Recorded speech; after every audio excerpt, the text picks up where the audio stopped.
Michael Robinson stood on a busy street in New York City, blending seamlessly into the hustle and bustle of Fifth Avenue. The crisp autumn breeze rustled his casual black jacket as he pulled his cap down lower, shielding his face. Michael wasn't just any pedestrian. He was the owner of the luxury store he was about to enter.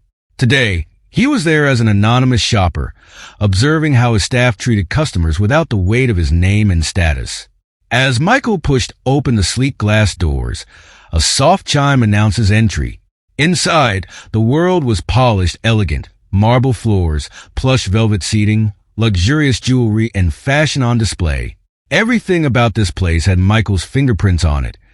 It was his vision brought to life. Yet today, as he stepped in wearing casual jeans, sneakers, and a simple jacket, he knew he didn't fit the typical image of the store's clientele. He made his way to a display case filled with high-end watches, admiring the craftsmanship. These were pieces he had personally helped select.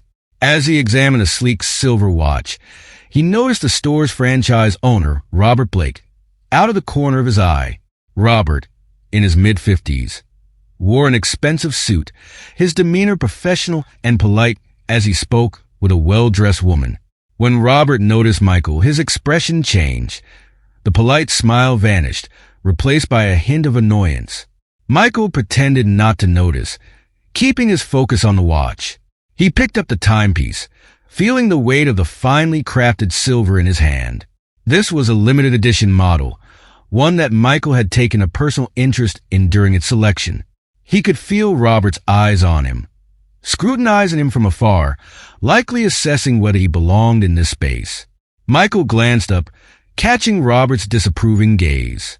It was a look that Michael had seen before, a look that judged based on appearances. He decided to test the waters. "Excuse me," Michael called out, his voice calm and friendly. "Could you tell me more about this watch?" Robert approached, his steps deliberate and slow. He looked Michael up and down, clearly taking in his casual clothes. His smile was thin, his voice clipped. "That watch," Robert began, "is part of our limited edition collection. It's very exclusive and quite expensive." Michael nodded, pretending to be impressed. "Really? It looks amazing. What makes it so special?" Robert's eyes narrowed slightly, as if trying to gauge Michael's sincerity. "It's crafted by one of the finest watchmakers in Switzerland," he said, his tone suggesting that Michael might not appreciate the significance. "The materials are the highest quality, and the craftsmanship is unparalleled. It's a collector's item, priced at $122,000. Michael continued to smile, nodding thoughtfully. "Wow, that's impressive," he said. "I think I might be interested." Robert hesitated, his eyes narrowing further. "We usually require proof of funds before handling a sale of this magnitude," he said, his voice taking on a dismissive edge. "Perhaps you'd like to look at something a bit more accessible." Michael placed the watch back in the display case with deliberate care, his expression calm despite the irritation simmering beneath the surface. "I understand," he replied softly, his eyes meeting Robert's. "Thank you for your time." He turned away, making his way toward the exit. As he pushed open the door and stepped back onto the bustling sidewalk, Michael took a deep breath. He had come to observe, and what he had seen was disheartening. The treatment he had received was not what he envisioned for his stores. There was work to be done, changes that needed to be made. Today, he had been treated as just another customer, dismissed because of his appearance.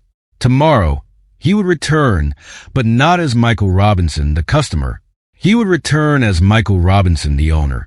Michael pretended not to notice Robert's reaction.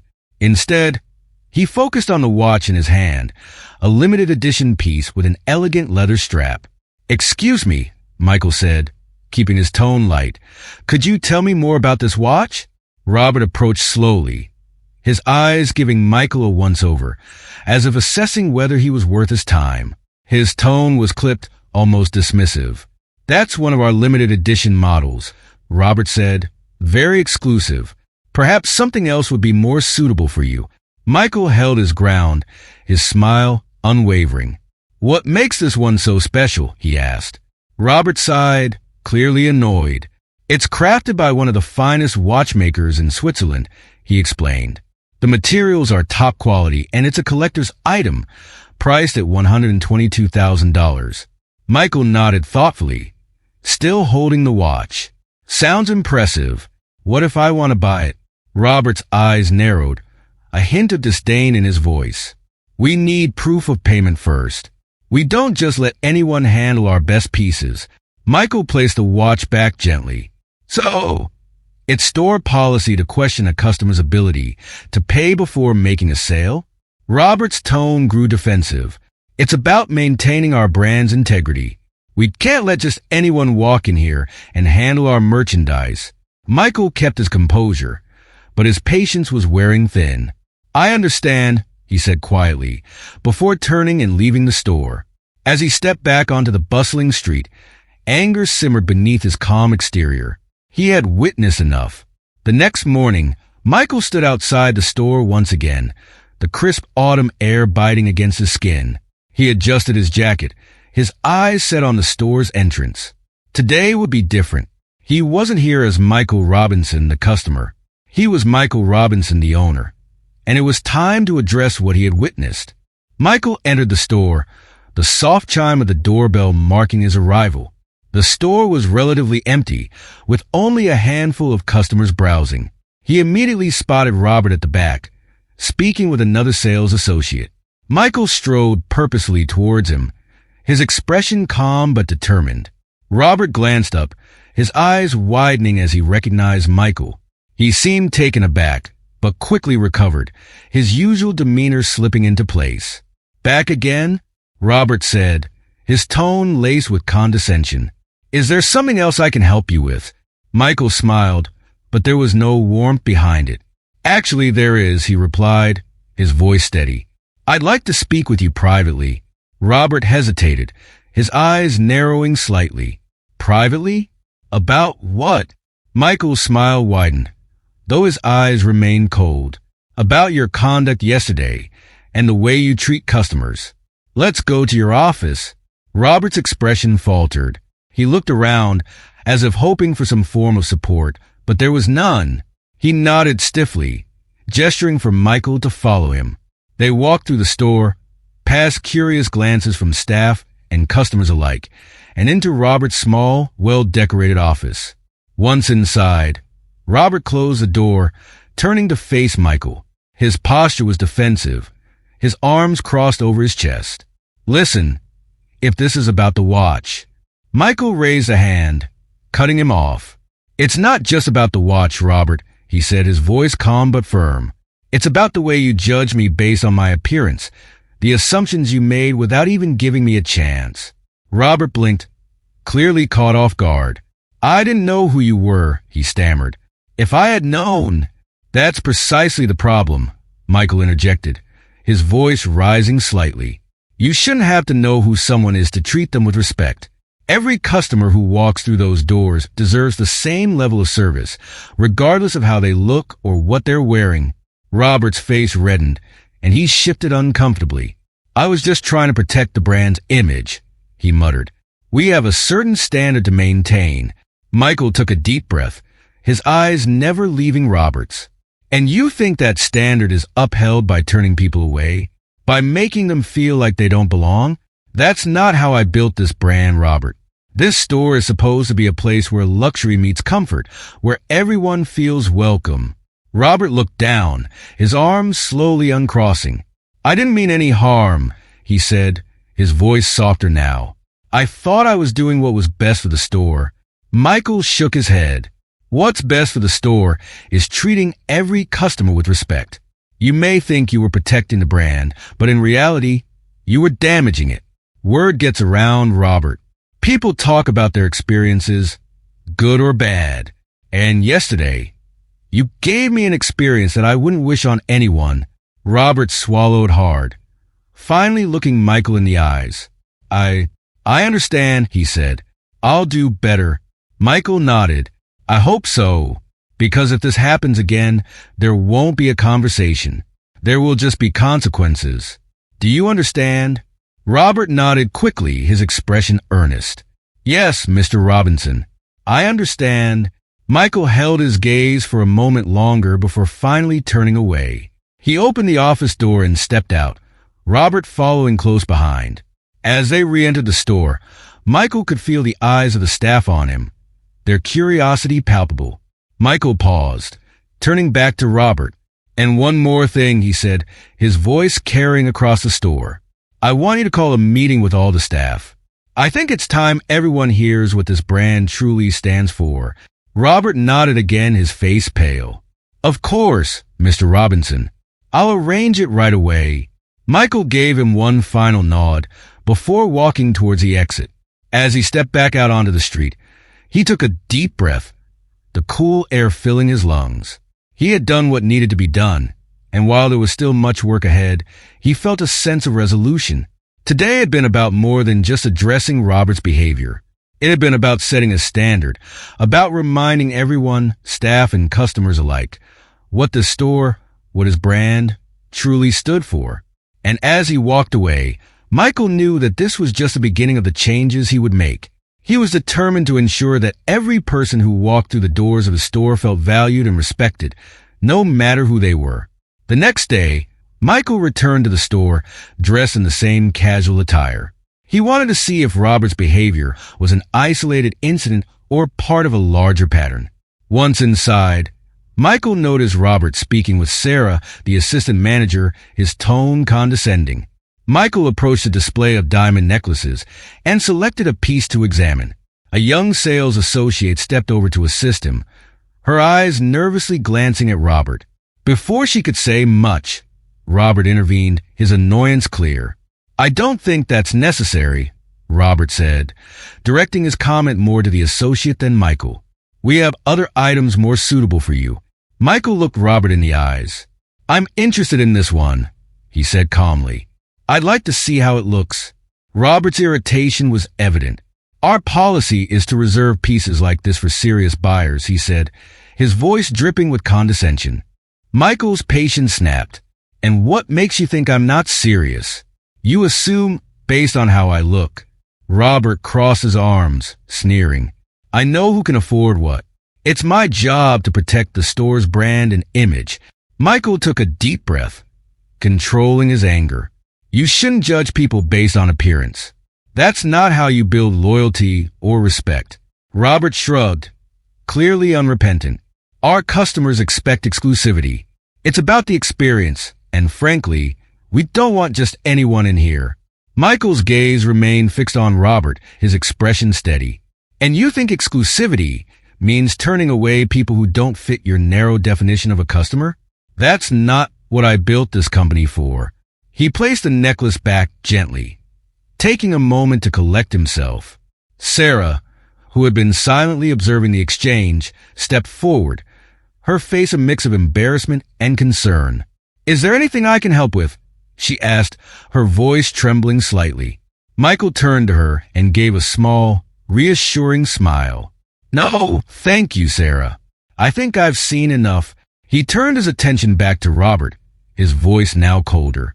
"We need to talk, Robert." In private, Robert shifted uncomfortably, his arrogance beginning to falter.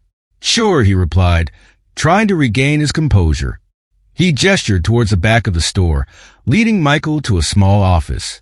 Once inside, Michael closed the door behind him, leaning against it for a moment before speaking. His tone was calm, but there was an unmistakable edge to it. "Yesterday, I was willing to give you the benefit of the doubt, Robert. But today, I've seen enough to know that your behavior isn't an isolated incident.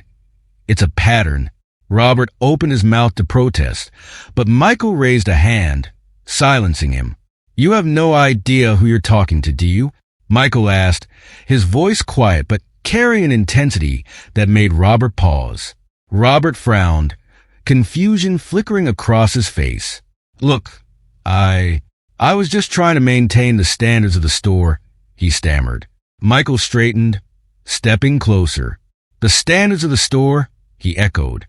"The standards of this store are about luxury, yes, but they are also about respect and making every customer feel valued. The experience you provide should not depend on what someone wears or how they look. Robert's eyes widened as realization slowly dawned on him. "Wait," he muttered, staring at Michael. "Who are you?" Michael held Robert's gaze, allowing the silence to stretch for a moment before speaking. "My name is Michael Robinson. I own this store, Robert. I own all of them." Robert's face drained of color. "Mr. Robinson, I didn't know." Michael's expression hardened. "That's the problem, Robert. You shouldn't need to know who someone is in order to treat them with respect. Yesterday, I was just another customer to you, one that you deemed unworthy of your time. Today, you made that mistake again, and not just with me." He gestured towards the door. "Sarah, your staff, they see how you treat people. They see how you lead, and they follow that example." Robert swallowed hard, his eyes darting to the floor. "Mr. Robinson, please, I thought I was doing what was best for the store. I never meant to." Michael cut him off, his voice sharp. "You never meant to get caught. That's what you never meant." He took a step back, his gaze unwavering. "This is not how I want my stores to operate. This is not how I want my customers treated. I built this brand on the idea that everyone deserves to feel valued when they walk through those doors, no matter who they are or what they look like." Robert looked up, desperation in his eyes. "I can change, Mr. Robinson. I promise. Just give me another chance." Michael shook his head slowly. "Change doesn't happen overnight, Robert. And it certainly doesn't happen because someone got caught doing the wrong thing. I'm afraid your time here is over. Effective immediately. You're relieved of your duties." Robert's face crumpled, his voice barely a whisper. "Please." Michael turned towards the door, his hand on the knob. "I've already made my decision, Robert. You will be escorted out by security, and Sarah will take over as interim manager." He paused, looking back at Robert one last time. "I hope you take this as an opportunity to reflect and grow. But your actions have consequences, and today you face them." He opened the door, stepping out into the store. Sarah looked up at him, her eyes wide with uncertainty. Michael gave her an encouraging nod. "Sarah, I'd like to speak with you and the rest of the team. It's time we set some new standards for this store." Sarah nodded, her expression a mix of surprise and determination. "Of course, Mr. Robinson. I'll gather everyone." Michael watched as she moved to address the rest of the staff, a sense of hope stirring within him. This wasn't just about one man's behavior.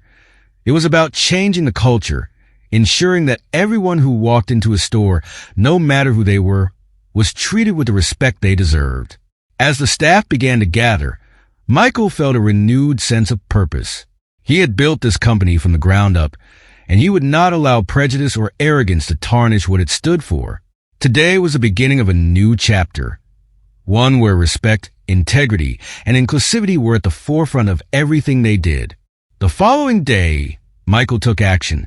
He arranged for Robert to meet him at the company headquarters under the pretense of a performance review. As Robert entered the executive conference room, he looked surprised to see Michael sitting at the head of the table. "Take a seat, Robert," Michael said, his tone firm. Robert hesitated but complied, his confidence faltering. "Mr. Robinson, I wasn't expecting to see you here," Robert said cautiously. Michael leaned forward. "I visited your store recently, dressed casually, and observed your behavior firsthand. You judged me based on my appearance, dismissed me, and refused to provide equal service. This isn't just about how you treated me. It's about your attitude toward anyone who doesn't fit your narrow view of a customer." Robert's face flushed, panic setting in.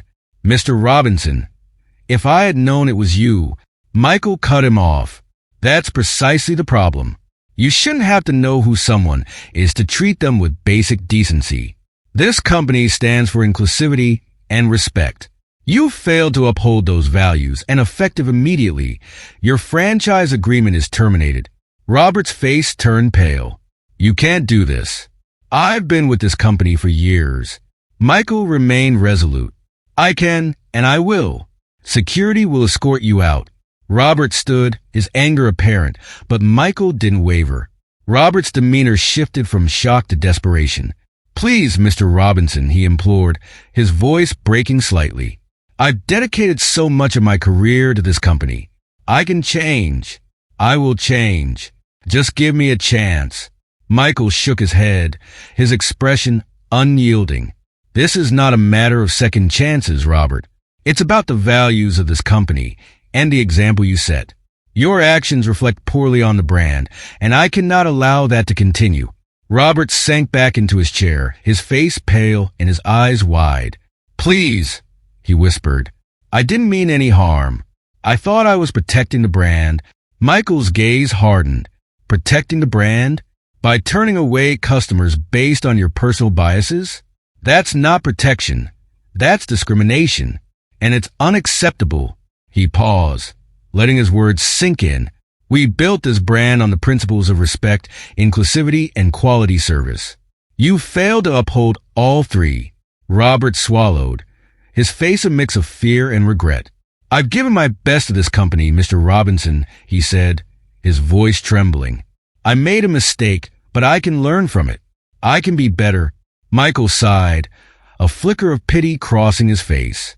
I hope you do learn from this, Robert. I genuinely do. But I need to think about what's best for this company and for our customers. And keeping you in a position of power is not what's best. He straightened in his chair. You'll be escorted out, and your franchise agreement will be terminated. There will be no further discussions. Robert's shoulders slumped, and he looked down at the table, his hands trembling slightly. I understand, he said finally, his voice barely above a whisper. Michael nodded, standing up. Good.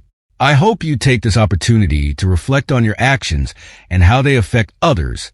He walked to the door, opening it and gesturing for Robert to leave. Robert stood, his movements slow and hesitant, his face a mask of defeat. He walked out of the conference room without another word, escorted by a security guard waiting just outside the door. Once Robert was gone, Michael took a deep breath, steadying himself. It was never easy to terminate someone, but this was necessary. Robert's actions were not just bad business.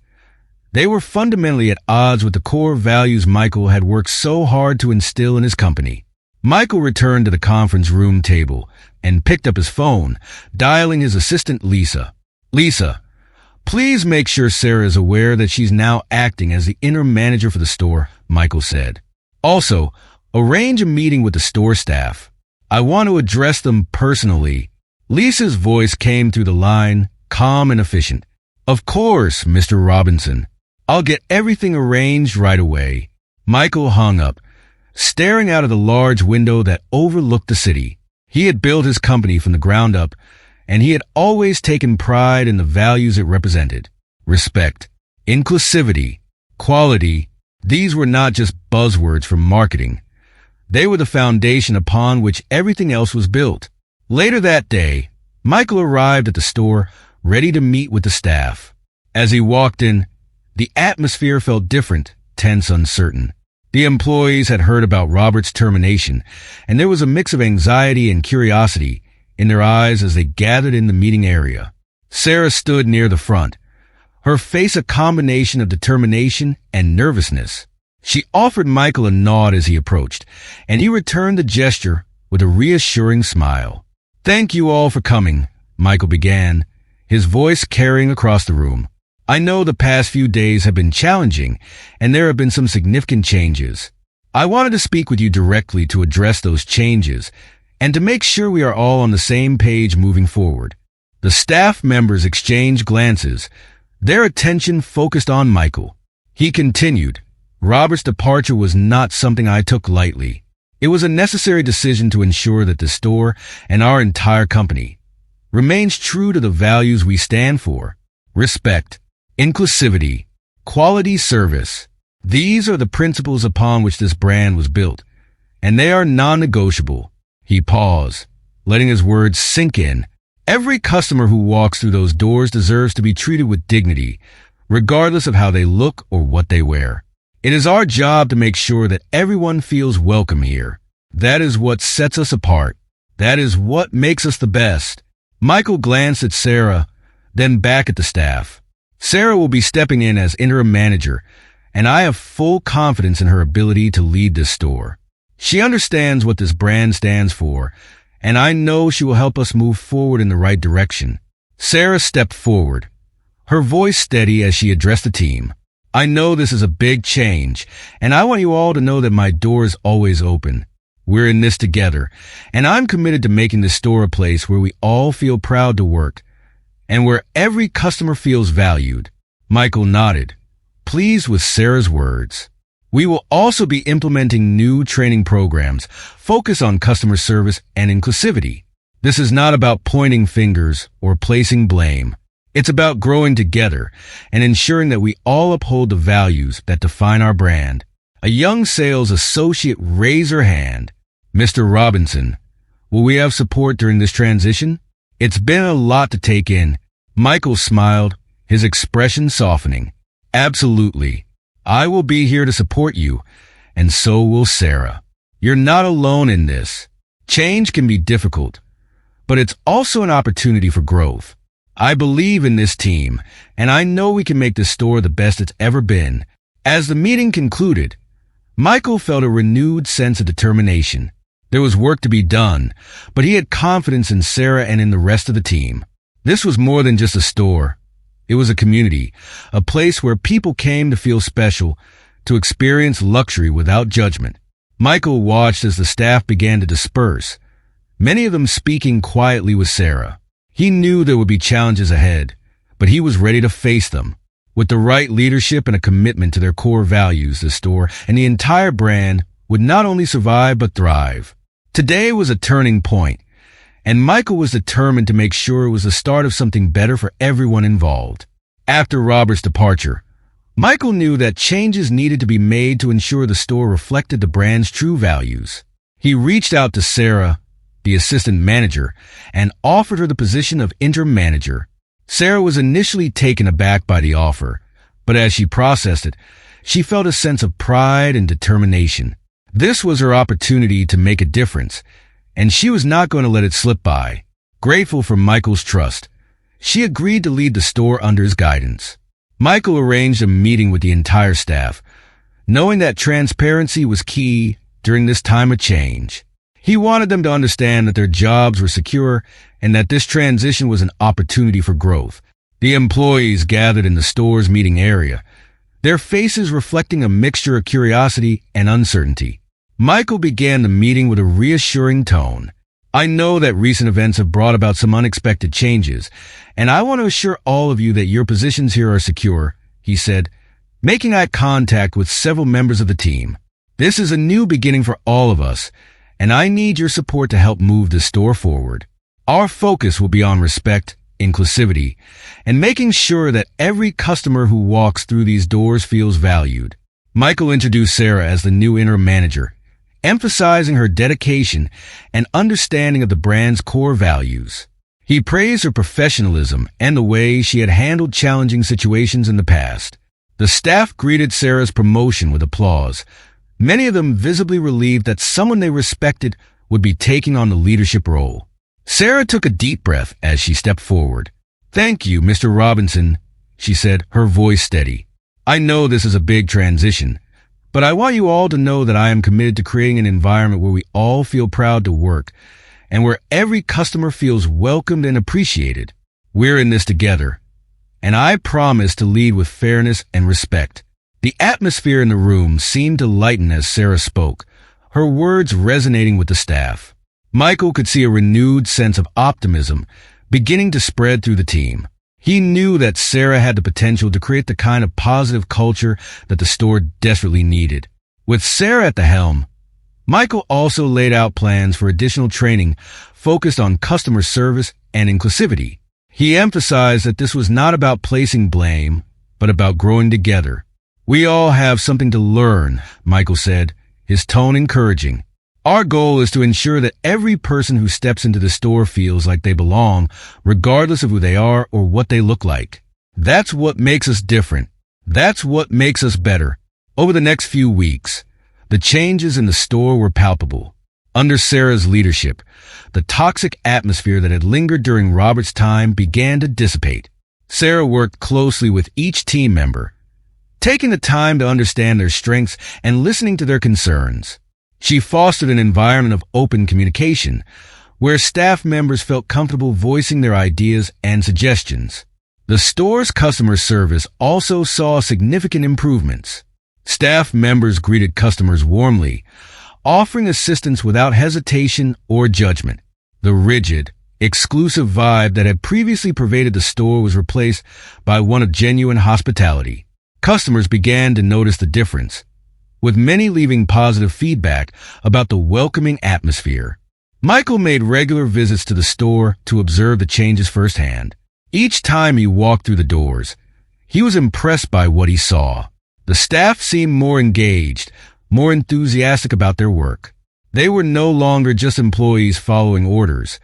They were a team united by a shared purpose. Michael watched as James, a young sales associate who had once been intimidated by Robert's rigid expectations, confidently assisted a customer, his demeanor friendly and approachable. During one of his visits, Michael pulled Sarah aside. "You're doing an incredible job," he told her, his voice filled with genuine appreciation. "The changes you've made here are exactly what the store needed. The energy feels different, and it's all because of your leadership." Sarah smiled, her eyes reflecting both gratitude and determination. "Thank you, Mr. Robinson. It means a lot to hear that. I couldn't have done it without the support of the team and your guidance. We're all in this together." Michael nodded. "That's exactly the attitude we need. Keep it up, and this store will become a model for the rest of our locations." As the weeks went on, Michael received numerous positive reports from customers and staff alike. People were beginning to talk about the store, not just for its luxury products, but for its exceptional service. The word was spreading. This was a place where everyone was welcome, where luxury was accessible, and where every individual was treated with respect. One afternoon, a customer approached Michael during one of his visits. She was an older woman, her face lined with experience and warmth. "Are you the owner?" she asked, her eyes twinkling. Michael smiled. "Yes, I am. How can I help you?" The woman reached out to shake his hand. "I just wanted to say thank you. I've been coming to the store for years, but lately it feels different, in a good way. Your staff is wonderful, and I feel like I truly belong here." "That means more than you know." Michael felt a swell of pride. "Thank you so much for sharing that. It means the world to us to hear that we're making a difference." As the woman walked away, Michael looked around the store, taking in the scene before him. Customers browsing comfortably, staff members engaging warmly, and Sarah overseeing it all with a confident smile. This was what he had envisioned when he first started the company, a place where luxury met inclusivity, where every person was valued. The journey was far from over, but Michael knew they were on the right path. With the right people in place and a renewed commitment to their values, the store was transforming into something truly special. It was more than just a business. It was a community. And for Michael, that was the greatest success of all. One day, as Michael was visiting the store, Robert unexpectedly walked in. His demeanor was different, his posture less confident, his eyes filled with regret. It was clear that he was not the same man who had arrogantly dismissed Michael during their previous encounters. "Mr. Robinson, I need to talk to you," Robert said, almost pleading. His voice was softer, lacking the assertiveness it once carried. "I know I was wrong. I let my prejudices get in the way of doing my job. I'm truly sorry. Please, give me another chance." Michael paused, observing Robert carefully. There was no trace of the bravado that had defined Robert in the past. Instead, he looked worn out, as if the weight of his actions had finally caught up with him. Michael's expression remained unreadable, his eyes steady as he listened. "This isn't about one mistake, Robert," Michael said, his voice calm but firm. "It's about a pattern of behavior, a mindset that has no place in our company. What you did wasn't just a mistake. It was a repeated choice to treat people unfairly based on how they looked." He took a deep breath, softening his tone just slightly. "I appreciate your apology, but the decision is final. Sarah is leading the store now, and I'm confident in her ability to take things in the right direction. Robert's face fell, his last hope fading visibly. He looked down at the polished floor, his shoulders slumping. "I understand," he said quietly, his voice barely above a whisper. I know I can't undo what I've done, but I wanted you to know that I regret it. Deeply." He looked up, meeting Michael's eyes for a brief moment before glancing away again. "I hope one day I can prove that I've changed." Michael watched as Robert stood there, his once confident demeanor replaced by one of humility. It was hard not to feel a sense of pity for the man in front of him, but Michael knew that he couldn't compromise the integrity of his brand for the sake of a second chance. This was about more than just one individual. It was about setting a precedent, about ensuring that everyone in his company understood the importance of respect and inclusivity. "I hope you do change, Robert," Michael said finally, his voice softer now. "And I hope you take this as a lesson to carry forward. Everyone deserves to be treated with dignity, no matter what. I wish you the best, truly. But the company needs to move on, and I believe Sarah is the right person to lead us there." Robert nodded, his eyes glistening slightly. "Thank you for listening," he said, his voice strained. Without another word, he turned and walked away, his footsteps echoing softly as he left the store. Michael watched him go, a mixture of emotions swirling inside him. Pity, sadness, but also a renewed determination. As Robert disappeared through the doors, Michael took a deep breath. He knew that the path forward wasn't always easy, and sometimes it meant making difficult decisions that wouldn't please everyone. But his responsibility was to the brand, to his employees, and to the customers who deserved a place where they were respected and valued. Sarah approached, her expression cautious. "Is everything all right, Mr. Robinson?" she asked, her eyes flicking towards the door where Robert had exited. Michael nodded, offering her a small, reassuring smile. "Everything is fine, Sarah. I think we're on the right path now, thanks to you and the team.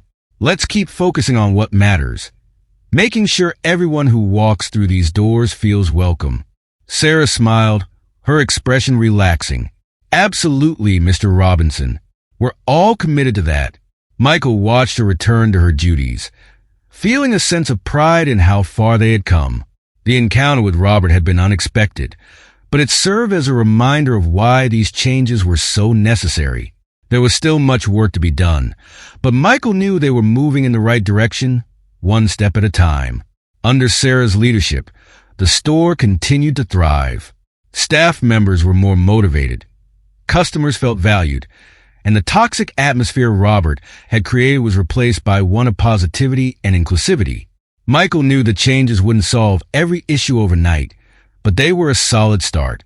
Michael made unannounced visits to check on the store, and each time he was impressed by what he saw. Employees like James, who had once been uncertain, were now thriving in their roles. Customers were being treated with respect, regardless of how they looked or what they wore.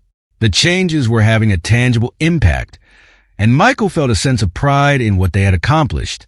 During a staff meeting, Michael addressed the team, standing in front of the group with confidence. He could see their attentive faces, their eyes filled with hope and determination. "We're building something special here," he began, his voice steady and clear. "Our brand isn't just about luxury, it's about respect and integrity. With the right leadership, I know we can achieve that." Sarah stood beside Michael, her presence a reassuring symbol of the changes taking place.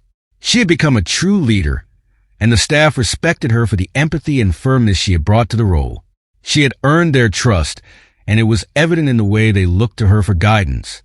As Michael spoke, he noticed James nodding along, a spark of confidence in his eyes. James had grown immensely since Robert's departure.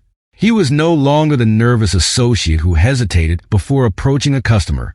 Instead, he now walked with his head held high, speaking to customers with ease and helping them find exactly what they needed.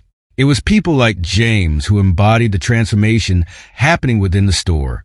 After the meeting, Michael stayed behind to speak with some of the employees individually. He knew that these personal interactions were vital for morale. When it was James's turn, Michael shook his hand warmly. "I've seen the way you've grown these past few months, James," Michael said with a smile. You really stepped up, and I'm proud of the work you're doing here." James beamed, his confidence shining through. "Thank you, Mr. Robinson. It means a lot coming from you. I'm just happy to be part of this team." Michael nodded, patting James on the shoulder. "That's the spirit we need. Keep it up." As the days turned into weeks, the store's reputation began to shift. It was no longer seen as a place that was cold and exclusive. Customers were now sharing their positive experiences, telling friends and family about the warm service they had received. Word of mouth was powerful, and Michael knew that the changes they had implemented were making a real difference. One afternoon, Michael decided to observe the store from a distance. He watched as a young mother entered with her child, looking slightly intimidated by the upscale surroundings. Before Robert's departure, such a customer might have been overlooked or even made to feel unwelcome. But today, James approached her with a kind smile, offering to help her find what she was looking for. The mother's expression softened, and soon she was browsing comfortably, her child at her side. Sarah was at the counter, overseeing the operations and making sure everything ran smoothly. She caught Michael's eye through the window and gave him a small wave, which he returned. He felt a sense of satisfaction knowing that Sarah was there, ensuring that the values they had fought for were upheld every single day. Later, Michael walked into the store and Sarah greeted him warmly. "Mr. Robinson, it's always great to see you," she said, her smile genuine. "Likewise, Sarah," Michael replied. He looked around, taking in the atmosphere of the store. It felt lighter, more inviting, and it was because of the culture they had worked so hard to build. "How are things today?" "Really good," Sarah said. "We've had a lot of new customers lately, and the feedback has been overwhelmingly positive. People are noticing the changes, and it's all thanks to the team's dedication." Michael nodded, feeling a swell of pride. "That's wonderful to hear. You've done an outstanding job, Sarah. I couldn't have asked for a better leader." Sarah's eyes shone with appreciation. "Thank you, Mr. Robinson. I couldn't have done it without your support, and without a team that's willing to grow and adapt." Michael walked through the store, chatting with various employees, ensuring they all knew how much their hard work was appreciated. He stopped by the jewelry section, where a customer was admiring a diamond necklace. Michael watched as one of the associates, a young woman named Claire, approached the customer with warmth and attentiveness. "Good afternoon, ma'am," Claire said. "That piece is one of my personal favorites. Would you like to try it on?" The customer smiled, clearly pleased by the attention. "Yes, I'd love to," she replied, and Claire carefully assisted her, making sure she felt comfortable and valued throughout the interaction. Michael felt a sense of fulfillment as he watched this unfold.